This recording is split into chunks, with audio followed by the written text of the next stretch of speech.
This is a unique opportunity, not just with regard to the redesign of our school building, but a unique opportunity to redesign the heart and soul of our school, our ethos, our direction, our pedagogy. In this presentation, I will outline 6 key learning spaces that are all equally integral to the redevelopment of our school. I will define their meanings, discuss their place, and identify approaches, strategies, and resources to support the successful implementation of these spaces. At the end of each section, I'll provide 2 slides, the first highlighting the strengths and challenges, and the second slide to provide a range of resources to enhance our understanding of these spaces. The classroom and the school. This space in essence relates to the physical environment and conditions surrounding us. There is no question that the space and design of our environment affects learning. Emerging themes from Reed's research in 2010 into childhood perspectives of classroom design highlighted children's preferences for spherical or circular design elements, open spaces, larger windows, and low visual stimulation. Fielding 2009 proposes that as educators, it is key that we provide stimulus-rich learning environments, and that through doing so, we are enabling interactions and cross-fertilization of creative and innovative ideas. Strategies for implementing these design ideas include incorporating open-plan classrooms that on the one hand have a natural flow, but with the flexibility to partition or close when needed.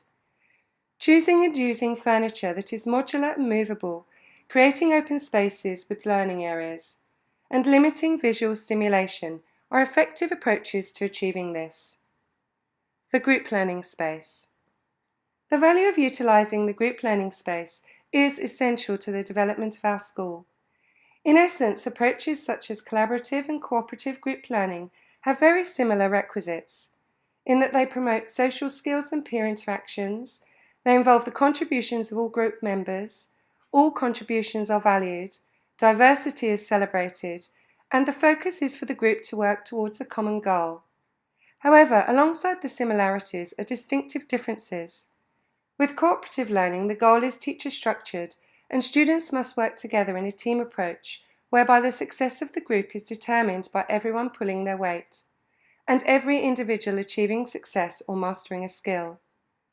Whereas collaborative group work is more learner-focused, based on sharing understanding to find solutions to a question or project, rather than the mastering of a particular skill. It is also not focused on each member of the group achieving a certain level or skill in order for the whole group to achieve success. Strategies to implement group learning spaces successfully require a recognition of the key differences between them. Beyond the classroom. Beyond the classroom is a vital and key component of the learning cycle, encompassing learning spaces beyond the 4 walls, which at its most basic form will include excursions and incursions. However, I would propose that this learning space should extend to and embrace with both the local and wider community in an ongoing and sustainable partnership to create a vibrant and versatile community of practice. Approaches to incorporating a range of learning experiences beyond the classroom include utilising and building sustainable relationships with the surrounding community through local councils, environmental groups, creative productions, sporting clubs and so on, and investigating ways in which these resources can be implemented within the curriculum on a regular basis. Through building these successful relationships, a community of practice is born, resulting in multidimensional, resilient communities and ultimately ethically engaged and successful learners. The e-space. As a learning space, the electronic space integrates all that is linked to technology, utilising ICT resources, softwares and multimedia, as well as online spaces. As Westwood 2008 proposes, ICT efficiency in the classroom allows learners to access information with ease and at speed, covering virtually all areas of the curriculum and focused on almost any age or ability. However, as Kilner 2000 argues, the use of ICT should be approached carefully and thoughtfully with regard to overall pedagogical goals. Approaches to effectively incorporating the e-space into the development of our school should include a number of platforms, with an underlying basis that learning is a social process involving interactivity and communication with others. The building of virtual learning spaces whereby electronic communities of practice are utilised is a focus that upholds our pedagogical values and the ongoing development of our school. The personal learning space. This space relates to the way in which we utilise both the resources that we have available as well as the way in which we manage our own learning. How we self-direct, how we self-motivate, how we reflect, and the underlying belief that we have in our own abilities to succeed.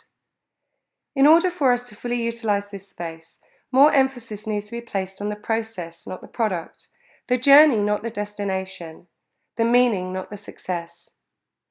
One of the most essential parts of the personal learning space is self-reflection, and in order to reflect, we need time.